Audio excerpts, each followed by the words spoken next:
Binomba ng US ang Iran, pinakawalan ni Trump ang mas malawak na digmaan. Si Pope Francis XIV ay naghirang ng isang obispo upang pukawin ang mga protesta laban sa ICE deportation.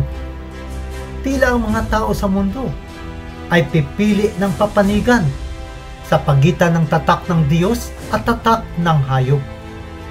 Ang katapusan ng panahon ay nagpapakita ng kalubhaan at bilis na nagpapahayag na napakalapit na ang pangalawang pagdating ng ating Panginoon. Maligayang pagdating mga mahal kong kaibigan dito sa VTD Media Ministry Channel. Maaari po bang paki-like at pakibahagi sa lahat ang napapanahong video ito? O paki-subscribe ang channel nito kung bago pa lang kayo. Kaibigan, ito ang prophecy update na dapat ninyo malaman.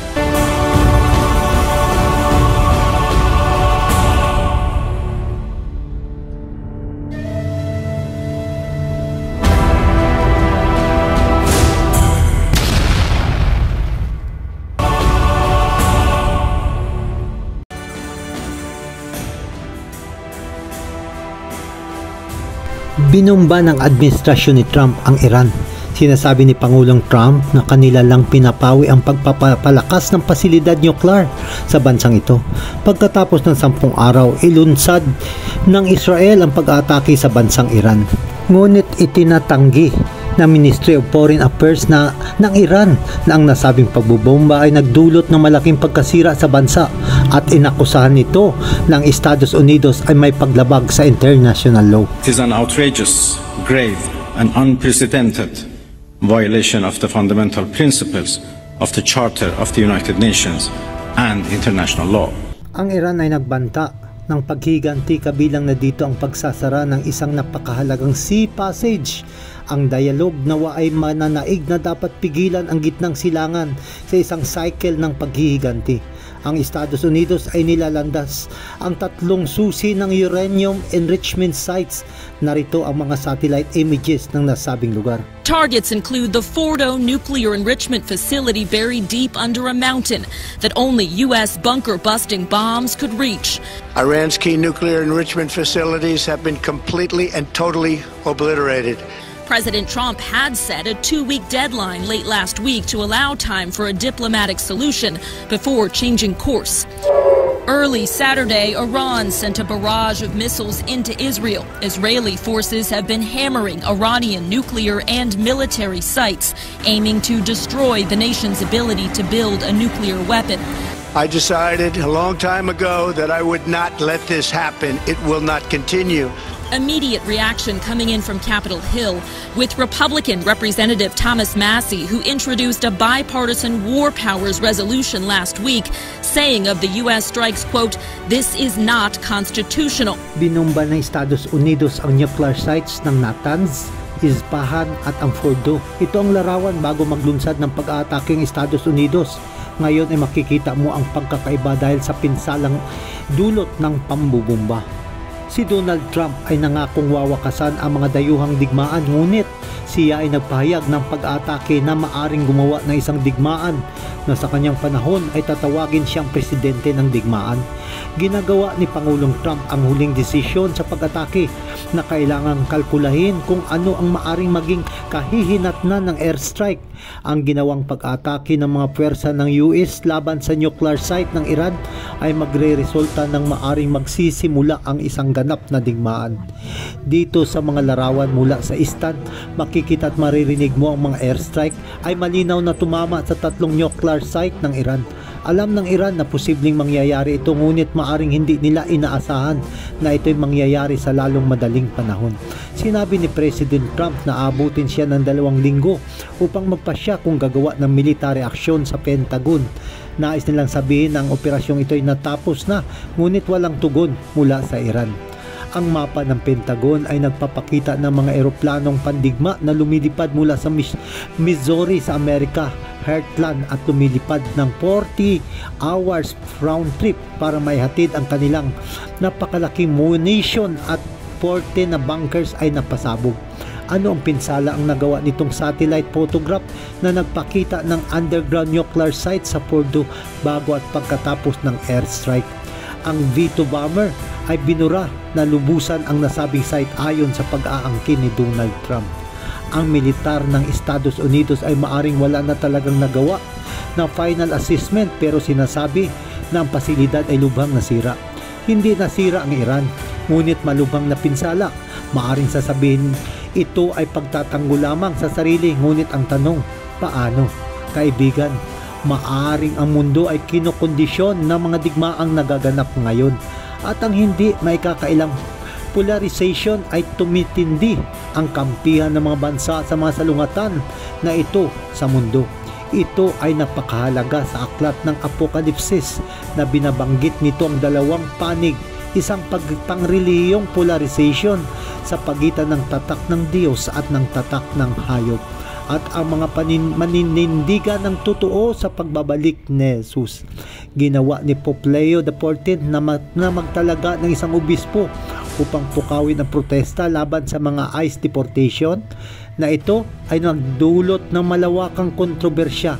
Si Pope Leo ay nagtalaga ng isang obispo na may tungkulin na magpapakilos sa mga kaparian laban sa ICE deportation sa California. Ang appointment na ito ay binibigyang kahulugan ng marami bilang direktang hamon sa patakaran ng immigration na pinapatupad ng administrasyon ni Trump, na ito ay nagpapalakas ng paglaki ng tensyon sa pagitan ng mga relihiyosong institusyon at sa mga otoridad ng federal. Well, I had to jump on and say something. So, the first bishop appointed by Pope Leo, Bishop Michael Pham in San Diego, is mobilizing his priests to accompany migrants to their trials and having them go to court with them to help them through the process and to hopefully deter ICE from arresting them when they're showing up to go to their hearings. This is like the coolest thing I've ever heard of. So we're finally seeing the church mobilized to protect the migrants as we are commanded to by Jesus. I love this. Love Pope Leo.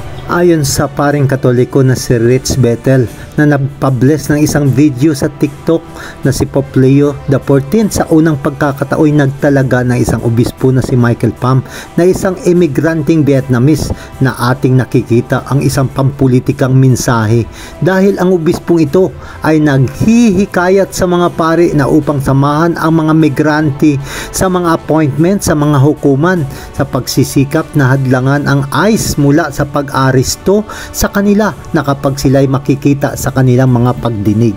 Ayon sa Newsweek magazine, kinukumpirma nito na hinirang ni Pope Leo ang unang US bishop na partikular na inatasan para sa pag-oorganisa ng pakikipaglaban at pagpapalakas ng mga debate sa pakikilahok ng simbahan sa aktivismong pampolitika.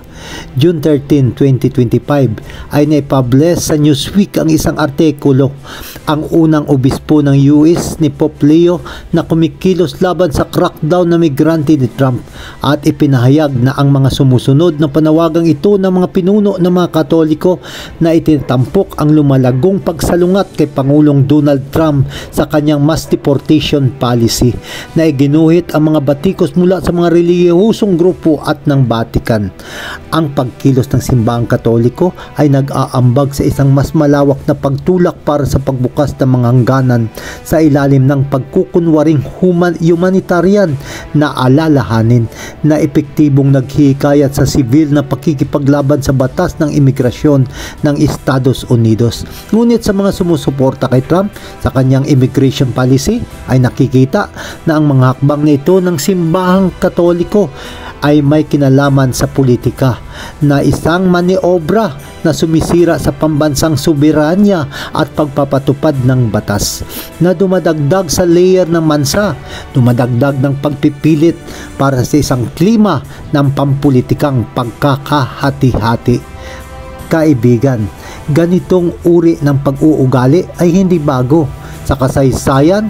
Ang mga hindi katolikong bansa kung saan ay madalas na ang Roma sa likod ng mga eksena ay gumagawa upang maging matatag ang isang bansa at mapapatnubayan ang pampolitika at pamlipunang kaguluhan na sa ganitong paraan na sa huli ay nagsisilbi para sa mga interes ng simbahan.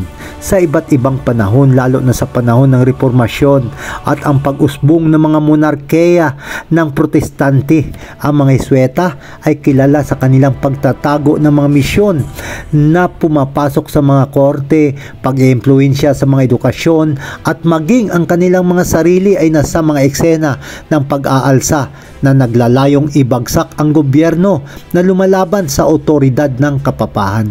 Ang kanilang pamamaraan ay madalas nakasama sa pagbuo ng kaguluhan at pagmamanipula ng pampublikong sentimiento.